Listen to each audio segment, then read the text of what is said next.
મહત્વના સમાચાર મળી રહ્યા છે ભાવનગરથી। ભાવનગર આપના ઉમેદવારનું ફોર્મ મંજૂર થયું છે। ઉમેશ મકવાણાનું ફોર્મ મંજૂર થયું છે। ઇન્ડિયા ગઠબંધનના ઉમેદવાર છે ઉમેશ મકવાણા, જેમનું ઉમેદવારી ફોર્મ મંજૂર થઈ ચૂક્યું છે।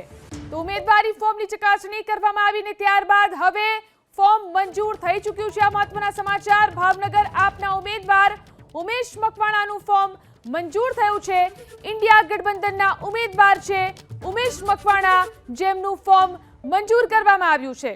તો શૈક્ષણિક લાયકાત સહિતના 3 મુદ્દે ભાજપે વાંધો ઉઠાવ્યો હતો, જો કે હવે તેમનું ફોર્મ મંજૂર થયું છે। ઇન્ડિયા ગઠબંધનના ઉમેદવાર ઉમેશ મકવાણા, જેમની શૈક્ષણિક લાયકાત સહિત 3 મુદ્દાઓ પર ભાજપે વાંધો ઉઠાવ્યો હતો, ત્યારે આજે ભાવનગર આપના ઉમેદવારનું ફોર્મ મંજૂર થયું છે। આ વિશે વધુ જાણકારી મેળવી અમારા સંવાદદાતા પાર્થ મજીઠિયા ફોન લાઈનથી જોડાયા છે। જી પાર્થ, ઉમેશ મકવાણાનું ફોર્મ મંજૂર થયું છે? જી જણાવું જે પ્રમાણે આજે ઉમેશ મકવાણા તેમની લીગલ ટીમ સાથે કલેક્ટર કચેરી ખાતે પહોંચ્યા હતા, જ્યાં મુખ્ય ચૂંટણી અધિકારી સામે પોતાનો પક્ષ છે તે રજૂ કર્યો હતો। ગઈકાલે જે સ્ક્રુટિની પ્રક્રિયા ચાલી હતી, જેમાં ભાજપના જે ઉમેદવાર છે તેમની લીગલ ટીમ દ્વારા જે વાંધા ઉઠાવવામાં આવ્યા હતા, જેની અંદર એફિડેવિટમાં વિસંગતતા સહિત શૈક્ષણિક લાયકાતને લઈને પ્રશ્નો ઉભા કરવામાં આવ્યા હતા, જેમાં ભાવનગરના જે ઇન્ડિયા ગઠબંધનના ઉમેદવાર છે ઉમેશ મકવાણા, તેમને પોતાનો પક્ષ રજૂ કરવા માટે 24 કલાકનો સમય આપવામાં આવ્યો હતો। ત્યારે ભાવનગર કલેક્ટર કચેરી ખાતે છેલ્લા 1 કલાકથી બેઠક ચાલી રહી છે, અને આ બેઠકના અંતે આજે જે ઉમેશ મકવાણા છે તેમના નામની મહોર લાગી ચૂકી છે। એટલે કે ભાવનગરમાં ઉમેશ મકવાણા છે તેઓ ઇન્ડિયા ગઠબંધનથી પોતાનો જે પોતે લડશે તેવું નક્કી થઈ ચૂક્યું છે। હાલ ઉમેશ મકવાણાનું ફોર્મ છે તે મંજૂર કરી દેવામાં આવ્યું છે, અને હાલ કલેક્ટર કચેરી ખાતે તેમના સમર્થકોનો જમાવડો પણ થઈ રહ્યો છે। એટલે કે 1 કલાકની લીગલ પ્રોસેસ બાદ આખરે ઉમેશ મકવાણાનું ફોર્મ છે તે મંજૂર કરી દીધું છે। તે સૌથી મોટા ભાવનગરથી બ્રેકિંગ મળી રહ્યા છે। જી આભાર પાર્થ તમામ જાણકારી આપવા માટે। તો 1 કલાકની લીગલ પ્રોસીજર બાદ આ સમાચાર મળી રહ્યા છે। ઉમેશ મકવાણાનું ફોર્મ જે છે તે સ્વીકારી લેવામાં આવ્યું છે, મંજૂર રાખવામાં આવ્યું છે। કેટલાક વાંધાઓ જે ભાજપની લીગલ સેલ દ્વારા ઉઠાવવામાં આવ્યા હતા, ત્યારબાદ તેની ઉપર તપાસ શરૂ કરવામાં આવી। ઇન્ડિયા ગઠબંધનના ઉમેદવાર છે ઉમેશ મકવાણા, જેમનું ફોર્મ મંજૂર રાખવામાં આવ્યું છે, અને હાલ કલેક્ટર કચેરી પર તેમના સમર્થકોનો જમાવડો શરૂ થઈ ચૂક્યો છે।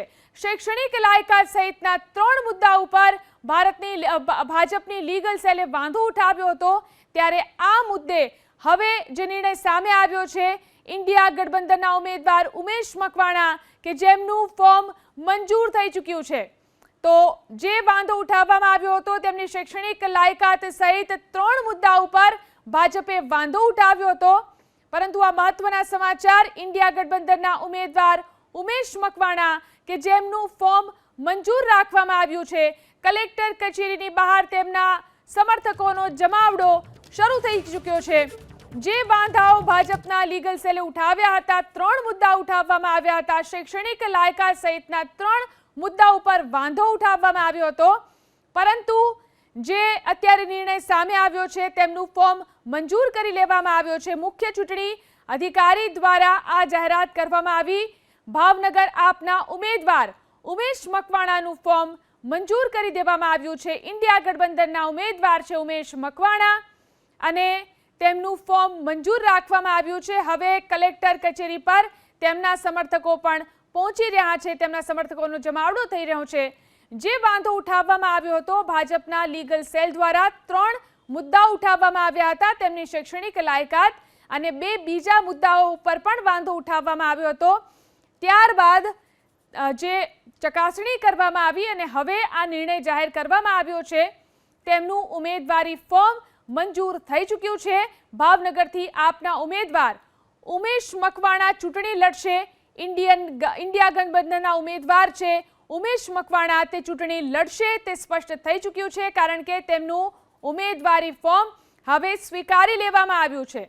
ભાજપે 3 મુદ્દા ઉપર ઉમેશ મકવાણાના ફોર્મને લઈ અને વાંધો ઉઠાવ્યો હતો। તેમની શૈક્ષણિક લાયકાત ઉપરાંત બીજા 2 મુદ્દાઓ પણ હતા, જે મુદ્દા ઉપર વાંધો ઉઠાવવામાં આવ્યો હતો। ત્યારબાદ સવારે 1 કલાક સુધી લીગલ પ્રોસીજર ચાલી, અને ત્યારબાદ હવે આ નિર્ણય સામે આવ્યો છે। ઉમેશ મકવાણાનું ઉમેદવારી ફોર્મ સ્વીકારી લેવામાં આવ્યું છે। હવે આપના ઉમેદવાર ઉમેશ મકવાણા ચૂંટણી લડશે તે નક્કી છે। ઇન્ડિયા ગઠબંધનના ઉમેદવાર છે ઉમેશ મકવાણા. આપને જે 2 સીટો મળી છે લોકસભા સીટો, તેમાં ભાવનગર બેઠક પર તેઓ ચૂંટણી લડશે તે નક્કી છે. આપ નેતા ઈશુદાન ગઢવી આપણી સાથે ફોન લાઈનથી જોડાયા છે. ઈશુદાનભાઈ, હવે ઉમેશ મકવાણાનું ફોર્મ સ્વીકારી લેવામાં આવ્યું છે? જી બિલકુલ, ઉમેશભાઈના ફોર્મમાં કઈ બધી ભૂલો નહોતી. એફિડેવિટને લઈને બધી બાબતો હતી, પરંતુ ભાજપનું કામ જ આ છે. ભાજપે ગમે તેમ કરીને ફોર્મ રદ કરાવવા માટેની એક ષડયંત્ર હોય છે. સેમ વસ્તુ મનસુખ વસાવામાં છે. અમે એમની ડિટેલ કાઢી લીધી અને મનસુખ વસાવાને પણ આવી રીતે એફિડેવિટ, અને એ બાબત એફિડેવિટની બાબત છે એ ચેલેન્જેબલ હોય છે.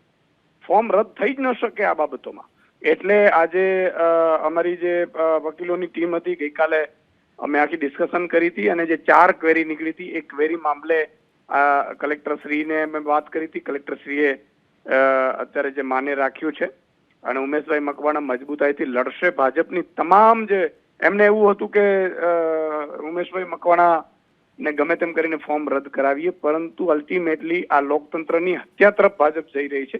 પરંતુ અલ્ટિમેટલી આજે કલેક્ટરશ્રીએ ફોર્મ મંજૂર કર્યું છે અને અમને આનંદ છે ને મજબૂતાઈથી ઉમેશભાઈ લડશે અને ભાવનગર સીટ આમ આદમી પાર્ટી ઇન્ડિયા ગઠબંધન જીતશે. જી આભાર અમારી સાથે જોડાઈને વાત કરવા માટે. તો મજબૂતાઈથી ઉમેશ મકવાણા ચૂંટણી લડશે તેવો દાવો કરવામાં આવી રહ્યો છે. 1 કલાકની સુનાવણી કરવામાં આવી, લીગલ પ્રોસિજર કરવામાં આવી અને ત્યારબાદ હવે નક્કી થઈ ચૂક્યું છે ઉમેશ મકવાણાનું ઉમેદવારી ફોર્મ જે છે તે મંજૂર થઈ ચૂક્યું છે. આ મહત્વનો નિર્ણય સામે આવ્યો છે.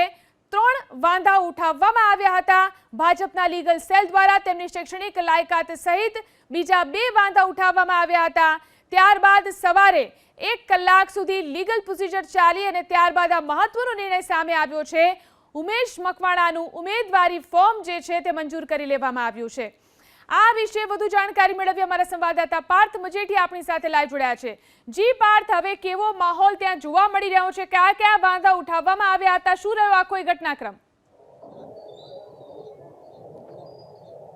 જે જણાવું, ભાવનગરમાં સૌથી મોટા બ્રેકિંગ એ છે કે ઇન્ડિયા ગઠબંધનના જે ઉમેદવાર છે ઉમેશ મકવાણા, તેમનું ફોર્મ આખરે મંજૂર કરી દેવામાં આવ્યું છે. તમને સીધા દ્રશ્યો બતાવવા માંગીશ કે તેમના સમર્થકો છે તે કલેક્ટર કચેરી ખાતે પહોંચી ગયા છે. જે પ્રમાણે સ્કૂટીની પ્રક્રિયા દરમિયાન જે વાંધા અરજી રજૂ થઈ હતી તેને લઈને જે ઉમેદવાર છે ઉમેશ મકવાણા, તેમને 24 કલાકનો સમય આપવામાં આવ્યો હતો અને આ 24 કલાકના સમય બાદ આખરે 1 કલાકની બેઠક મળી હતી લીગલ એડવાઇઝરી ટીમ સાથે. અહીં જે ઉમેશ મકવાણા છે તે પહોંચ્યા હતા અને આખરે 1 કલાકની પરામર્શ બાદ તેમનું ફોર્મ છે તે મંજૂર કરી દેવામાં આવ્યું છે. ભાવનગરમાં સૌથી મોટા સમાચાર મળી રહ્યા છે. અહીં આમ આદમી પાર્ટીના જે ઉમેદવાર છે તેમના સમર્થકો સાથે વાત કરશું. શું કહેશો કે આમ આદમી પાર્ટીના ઉમેદવાર છે તે આખરે ચૂંટણી લડશે તેવું ફોર્મની અંદર અત્યારે હાલ મંજૂર થયું છે 1 કલાક બાદ? ખરેખર અમે સંવિધાનને અભિનંદન આપીએ છીએ. સંવિધાનના માધ્યમથી જે હક અધિકાર મળ્યા છે અને જે ફોર્મની અંદર જે સામે પક્ષે જે વિરોધ કર્યો એની જગ્યાએ જે ન્યાય મળ્યો છે એ બદલ અમારા ઉમેદવાર, અમારા કાર્યકર્તા, અમારા આગેવાનોમાં ઉત્સાહ અને જુસ્સો વધ્યો છે અને સામે પક્ષે પહેલો પરાજય થયો છે અને આવનાર ચૂંટણીની અંદર જનતા પણ મતના માધ્યમથી એમનો વળતો જવાબ આપશે. જે પ્રમાણે સ્કૂટીની પ્રક્રિયા ગઈકાલે યોજાઈ હતી તેની અંદર જે પ્રશ્નો ઉઠાવવામાં આવ્યા હતા, જેમાં એફિડેવિટની અંદર વિસંગતતાનો પ્રશ્ન ઉભો થયો હતો. આ સાથે જ જે શૈક્ષણિક લાયકાત છે તેમની અંદર પણ પ્રશ્ન ઉભો થયો હતો, જેને લઈને 24 કલાકનો ઉમેદવારને સમય આપવામાં આવ્યો હતો અને આખરે 1 કલાકની પરામર્શ બાદ જે ભાવનગરના ઉમેદવાર છે ઉમેશ મકવાણા, તેમનું ફોર્મ રજૂ થયું છે અને હાલ ઉમેદવાર, તેમના સમર્થકો છે તેમનો જમાવડો હાલ દ્રશ્યોમાં સ્પષ્ટ જોવા મળી રહ્યો છે.